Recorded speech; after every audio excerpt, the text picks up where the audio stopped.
안녕하세요, 청취자 여러분. 오늘 저희는요, 여러분께서 보내주신 자료들을 가지고, 최근 급격히 고조된 이스라엘과 이란 간의 긴장 상황 속으로 한번 들어가 보겠습니다. 네. 이례적인 직접 충돌부터 그 배경, 또 핵 문제의 그림자까지 그 파장을 좀 집중적으로 파헤쳐 보려고 합니다. 네, 보내주신 자료들을 보니까요.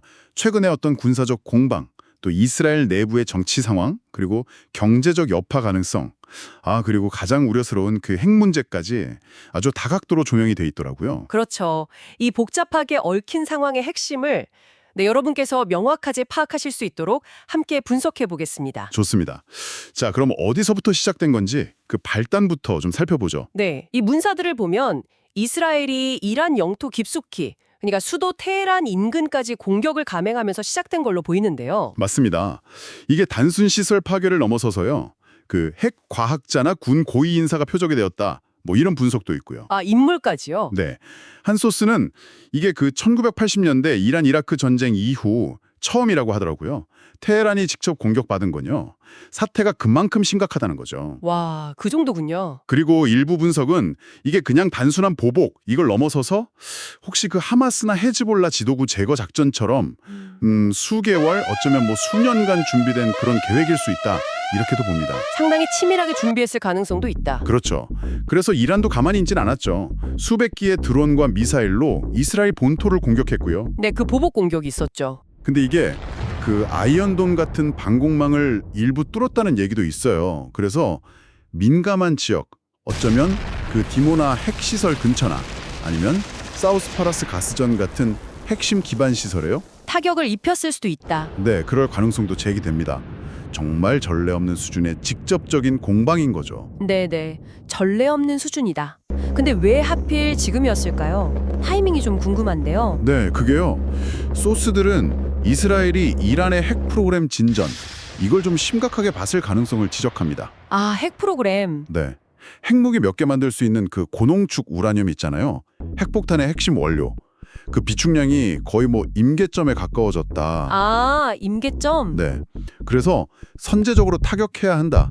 이렇게 판단했을 수 있다는 거죠. 그리고 이란의 방공망이 좀 약화되었다. 이런 평가도 작용한 것 같고요. 그렇군요. 복합적인 이유가 있었겠네요. 그리고 또 하나, 그 이스라엘 내부 정치 상황도 빼놓을 수가 없죠. 네타냐후 총리 정부 말씀이시죠? 맞습니다.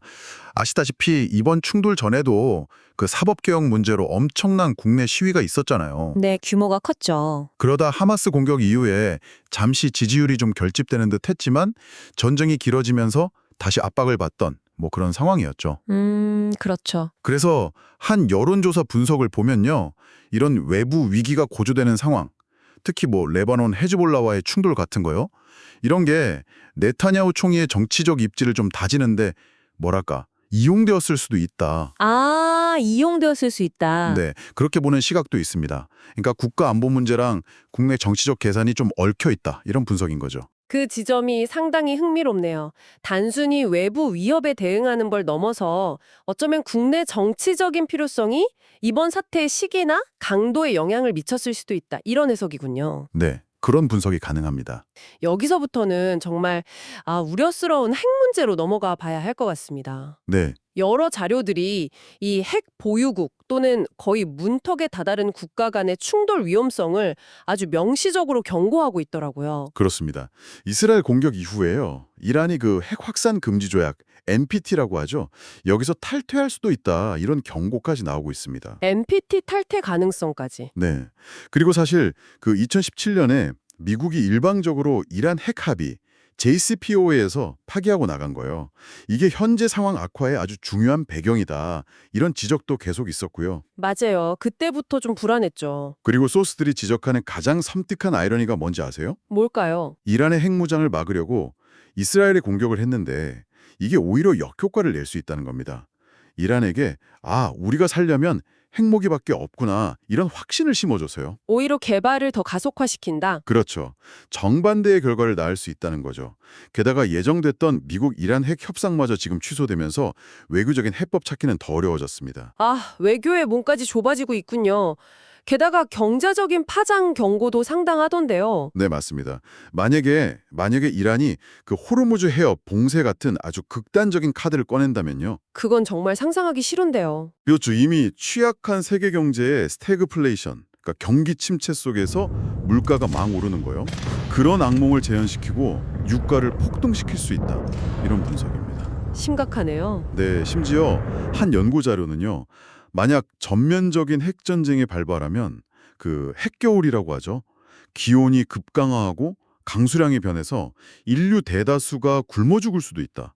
이런 최악의 시나리오까지 제시하고 있습니다. 아, 핵겨울 시나리오까지 정말 그만큼 위험성이 큰 상황이네요. 네, 그렇습니다. 그렇다면 이 모든 상황이 우리에게 의미하는 바는 뭘까요? 지금 이스라엘과 이란의 직접 충돌, 또 복잡한 내부 정치, 막다른 길에 다다른 외교, 그리고 핵 확산이라는 이 불안한 그림자가 이게 중동을 넘어서 세계 전체를 흔들고 있는 것 같은데요. 네, 상황은 여전히 아주 불안정합니다. 물론 뭐 지리적으로 거리가 좀 있고 양국의 어떤 대리 세력들이 예전보다 약화된 것 같은 요인들이 전면전을 좀 억제할 수도 있겠죠. 네, 억제 요인도 있겠죠. 하지만 그 핵시설 같은 민감한 목표에 대한 공격 가능성 그리고 핵 능력 그 자체는 예측 불가능성을 키우는 가장 큰 위험 요소라고 봐야 합니다. 예측 불가능성이 가장 큰 문제다.